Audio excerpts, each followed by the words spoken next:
somewhere in, a lot of us think that ChatGPT or AI is cheating. I have seen radio networks internationally where 90% of the work is done by AI and 10% is human. And often when you hear a song in a reel, it's actually a song you have heard before, but you get a completely different viewpoint because you're hearing a cut from maybe 2 minutes into the song, and you hadn't realized that itself is so good. They are now creating kind of four different audio capsules within a car.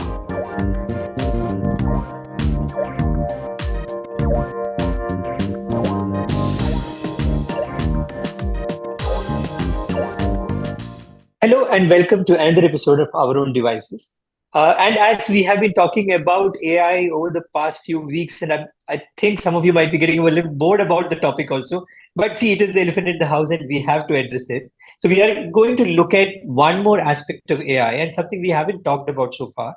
We're looking at how it's maybe impacting broadcast or radio, audio, all of that. And to talk about that, we have an industry veteran, that is Abe Thomas, who is the CEO at Reliance Broadcast Networks Limited. So welcome to the show. Hi Nandu, good to be here. And I've been watching some of your podcasts with a lot of interest. So really happy to be here. Thanks for that. And again, so we are looking at different aspects of how AI, and you see AI. So I remember I keep quoting this again and again. A conversation from many years ago, 2018, if I'm right, where the founder of Coursera told me AI is going to be like electricity. It is going to permeate everything we do. And I think we're already in that stage. We are waiting to see how is the impact going to happen, but it's literally everywhere and not just in your mailbox, right? So in that angle, so I had a very interesting conversation a few months back with somebody in the UK. His wife is a voiceover artist, and she, for instance, thinks that she doesn't have a job anymore, especially in a very price sensitive market. Yes, because audio voiceovers that are driven by AI are so good, especially if you've seen products coming out from companies like Levin Labs and all. So how do you look at, it's just one example, but this has much bigger impact, I guess. But as somebody who's driving a lot of work in this space, how do you look at the impact of AI? Is it really that? Is it going to have that kind of impact? It definitely is, and I'm saying it's already here. Almost every process stage of radio and audio production, AI is playing a part. And whether it is as basic as writing ads, and we create a lot of ads for our clients in radio, whether it's writing ads to production and enhancing quality, to remixing and representing music, to creating new music, to getting utilities onto radio through AI, to getting interactive talent to get in. It's actually there in every step of radio already. And somewhere in, a lot of us think that ChatGPT or AI is cheating, right? I remember recently some press quote that my team had sent out. They came back saying, hey, you can't use this because it's from ChatGPT. But I said, it's going from my name. What is your problem, right? So there is that element of let's stay out of it. And the tempers get really frayed when you talk of music, because obviously the IP comes into question. Yeah. I think the critical thing is that it's actually a leveler. The key skill that is emerging is prompting. How well you're able to define and prompt depends on the output. And then so the human magic is absolutely critical to make your content stand out. So it is not about them replacing it. If everyone were to replace it, everyone will have almost a similar kind of content. But then the magic comes when you're prompting it right, when you're asking you're defining the parameters right, and you get better and better. So when a lot of repetitive jobs get done really fast. So it's everywhere. So for example, there are softwares I've seen where you're given a script, you're given a brief, it turns out a script for you. You approve the script and it kind of voices it for you. Or you approve the voiceover, it produces for you with background scores and whatever. And your ad is ready in a matter of minutes, which would have taken maybe a few days for the team to Days. Yeah. do that. Or, for example, I saw a really amazing app called podcast.ai, where it can create, you can, based on a transcript, it'll pick up your own voice and voice it for you. It'll produce it, enhance it, clean it up. It'll also publish it for you. You say, okay, publish on LinkedIn, publish on these different platforms, and it'll also do it. So there are lots of that which is already here. So whether it's content creation, whether it's improving the quality of your archives, in quality of some recording which was done in a crowd, and it's not a, it can very well does that. Also, obviously, we all know the recommendations of a Spotify or some of the other apps, which are getting better and better with more and more data getting into that. The other areas is audio production, in terms of just clear sheer production. So much of enhancement now automatically comes in, and therefore the manual effort required to do that is really kind of Yeah. uh, coming down, and the output is substantially going up. I have seen radio networks internationally where 90% of the work is done by AI and 10% is human. So AI scans the internet and comes up with all the current utilities in your geography. So he says, okay, what's the weather like? What's the traffic like? Yeah. All that, it just picks it up and voices it and gives it for you. You just have to hear it once and hit go. To content, contextualized content. What is the news which is of interest to your demographic? It's able to scan, voice, and produce it for you. And therefore, news channels and radio networks are able to actually create.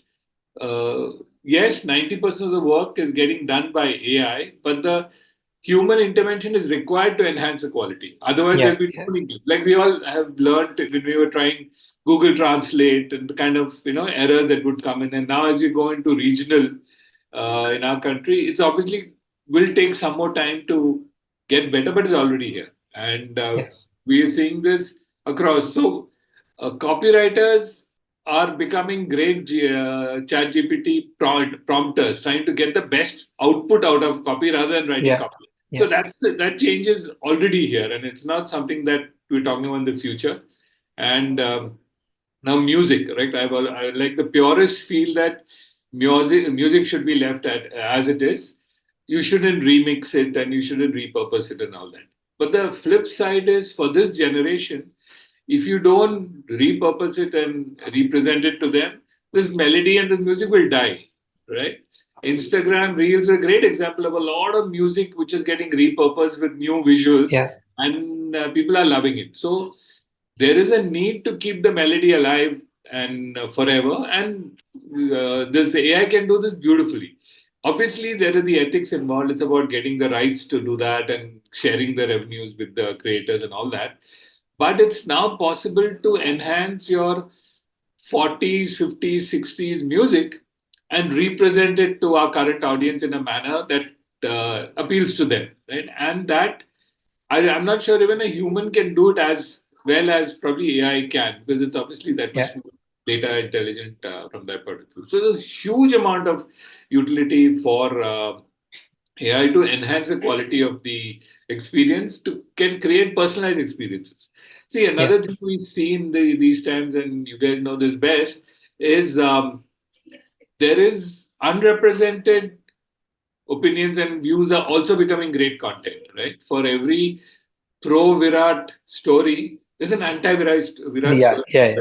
And it's about you consume what you want. And thanks to international language barriers being lifted and everyone getting used to subtitles and transcriptions, it just enhances. There is content for everybody. And therefore, I think AI can substantially enhance the quality of the output. So this point that you brought in about personalization and the example that you gave of having a radio station which is done 90% by AI. So technically, this also means like especially in a market like US where you have small towns where it is maybe not viable to run a radio station for a town of 1,500 people, but you can actually automate it and maybe just keep one person who's clearing um, a daily broadcast, right? So you can actually do personalization at scale. Absolutely. Now, the government of India is aggressively pushing for digital audio broadcast and have been in talks with tech partners with us trying to introduce it. Yeah, Obviously, yeah, the ecosystem is not yet ready in terms of devices, but we are getting there. Now, with each moment you go digital, each frequency you can have four, five, six different feeds. yes, So yeah, I can therefore split it across the city, I can split it across demographics, and all this can get done using AI. yeah, So look, even in fact, COVID has taught us even in the current ecosystem, while radio is regional and radio is local, and therefore every local city needs to get represented in that manner. But some yeah. of the C and D class cities maybe don't justify the investment, right? And which is Hmm. where AI can come and give you personalized, customized content, but at much quicker and with lesser manpower. Is it also possible for AI to learn as in to get analytics of how the content is being consumed? Because it is creating the content, it knows which part of the content has more consumption, and then it gets better at producing the content. Are there Yes. experiments like that also happening? Yeah, I think moment the consumption can be measured, and in all digital distribution, it can be that Be, intelligence is getting added on, and you know where the yeah. traction is highest, you know which point of the narration were interest peaked and stuff like that. So it's definitely helps you create better content. It helps you create Yeah, more yeah, content based on actual analytics. In the old world, we were just going on our hunch or what we heard or what people yeah, uh, said that I like your editorial today. But right now, you yeah. actually know who's engaging Yes, that. and are they liking, sharing, commenting. Those things give you a lot of cues on what kind of content to create. It is interesting that you spoke about reels, taking cuts and repurposing it. And often when you hear a song in a reel, it's actually a song you have heard before, but you get a completely different viewpoint because you're hearing a cut from maybe 2 minutes into the song, and you hadn't realized that itself is so good. I think that's also the power of analytics in a way. Absolutely. And then to that, they add the different variations and new Yes. versions and new stanzas coming up. And suddenly it takes a whole new life of its own. Yeah. It's a completely Yeah. different meaning. A lot of old music, I think, has got revived thanks to reels. And they do a fabulous job in 20 seconds, 30 seconds to give you that melodies. The other thing I want to ask you about is that since I also do some audio reviews, and I'm seeing in high-end headphones and all now, you now have a podcast mode. So is it also becoming possible as broadcasters to understand where your content is consumed, and do you do any kind of tweaking based on that? So, the device of consumption is very critical. In FM, obviously, that was not available to us, right? Moment we Yeah, put it yeah, on, go anecdotal.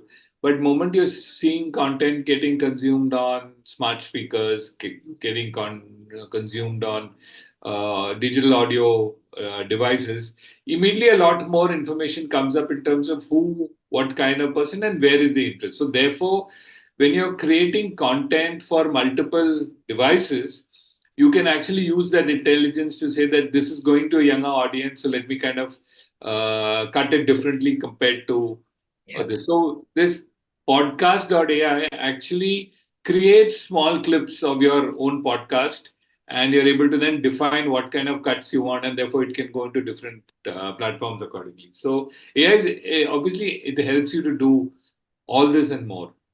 I'm going to try podcast.ai soon, because I'm getting a lot of ideas from what you're saying.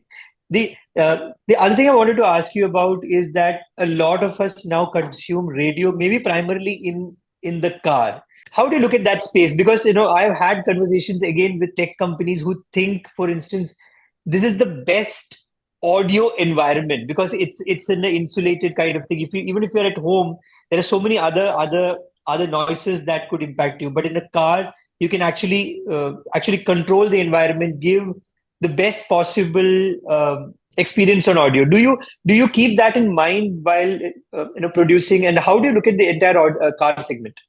Okay, so there are two parts to it. If you look at cars as a percentage of the population and car listenership as a population of total listenership, it is still in the 15% kind of level because that's the population which has that. But having said that, you're absolutely right that the experience in a car environment is phenomenal because A, it's a companion who's talking to you and guiding you through it, and B, the entire effect is insulated from all the external noises. Now, I was checking something out recently. They've realized that in the car, the kids at the back are gaming. The wife is probably listening to something on the radio, and the husband struggling because he doesn't have a choice and what to listen. They are Yeah. now creating kind of four different audio capsules within a car Zones. Like, zones. And so if you're in that zone, you only listen to the audio that you're listening, yeah. and you don't listen to what the other person is saying unless you pop into his zone. Yeah. So they're creating that. Now, there are some amazing work being done just on the UI, right? On the large dashboard, all audio platforms get captured, FM, digital audio, everything. And you hit it and you can play it. And all the analytics with that is there. So, you moved from FM to Spotify to a podcast and how long you consumed it and all that. So the data is very rich, and car audio is clearly becoming a big play for auto manufacturers as well. So there's a company I know who's actually tied up with Mercedes Benz and Volvo, saying we'll provide this dashboard device for you guys, and we will monetize it using advertising. So you Oh, guys just take it in, and then we'll take the data and we'll kind of now yeah. monetize it. So they supposedly tied a deal with Volvo and Mercedes in Europe, Mm. and so there's lots of work happening there because it's an insulated your time, your space that you're there with, and And it's now also coming, with going into and it's zones, also it'll just make it sorry. even more exciting in terms of if the Yeah. gaming kid at the back is gaming and using audio for that, it'll not interfere with what you're trying to. It is also coming with the possibility that maybe even the driver might not need to drive all the time. So this is also a conversation I've been part of, where driverless cars coming in, then you have maybe a person in a captive state who can either work or consume content, or maybe, because you actually don't have to drive in many of the cases. Like if you're in a Tesla, you don't have to actively drive, so you can do other things. Absolutely. And Yeah. which is why I think there's so much of interest in developing that experience Yes. and Yes. Yes. the multiple possibilities than just consuming content. So it's a very exciting space. In India, it'll fly soon enough. Obviously, driverless cars and all that have multiple challenges. Also, one of the challenges we have as an FM network is we have rights for music only for FM. So we do not have rights for the internet, for Yeah. digital and mobile Digital. and all that. So once Yeah. we are able to, solve that constraint, then so internationally that's what happens. You can seamlessly move from FM to the digital feed of the same FM, seamlessly move it, right? Yeah. And Yeah. whatever you consume in the car gets recorded, including the FM Yeah. frequency. Before we wind up, I had to ask you one question. Interestingly, this conversation happened just 2 days back, where somebody asked me, like, is it possible to still buy radios? And this had happened just in a couple of weeks after I tried out a very expensive audio system, which had a proper radio in it with an antenna and all of that. But how do you see the entire radio ecosystem moving? Because you still have markets like the US and parts of Europe where it is still a big thing. But in Yeah. India, I don't know. It's slowly going into the back burner, and maybe it's in a car or when you're commuting that you actually fall back on the FM. It isn't the ritual like it used to be when I was a kid. Like the day used to start with somebody switching on the radio, and you hear Viv Bharati and all. Like it was a ritual. It was a part of the day. But how do you think this segment is moving into the future, especially with So, digitization coming in? so I think this is bang on. This is a challenge as an industry that we are trying to grapple with. One is obviously there's a constraint in devices, right? Yeah. Earlier and even now, feature phones and the lower end smartphones have FM chip in it, and a lot of consumption in the middle of the market happens on that. Now, as you go, whatever data is available, if you look at the metro cities, the reach of radio hasn't gone down, but the time spent has, Mhm. right? Because then there are now multiple more options of audio to consume. In the tier 2, tier 3 markets, it's still very strong. 60-70% of consumption happens at home. The transistor at home continues to do that.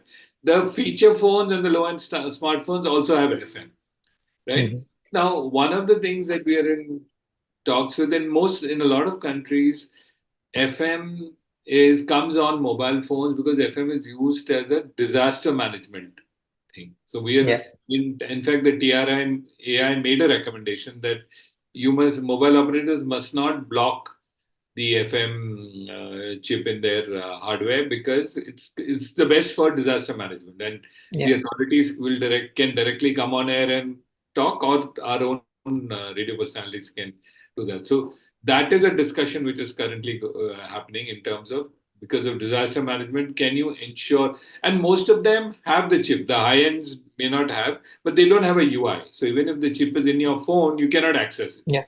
Mhm. and either a headphone or a antenna or something was what was required to create that thing.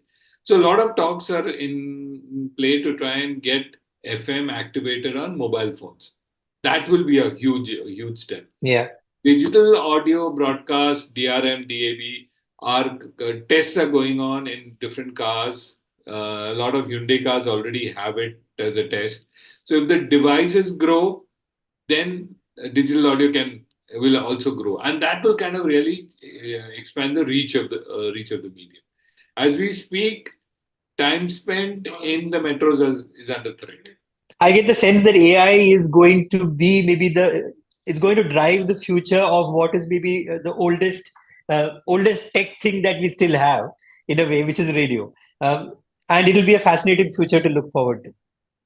Yes, and I mean, I have they are already a hugely popular radio jockeys who are completely AI driven. And Yeah. earlier they were just a avatar which was moving around, but now they are contextual. So I've seen live interviews done by an AI jock and a Bollywood celebrity, Wow.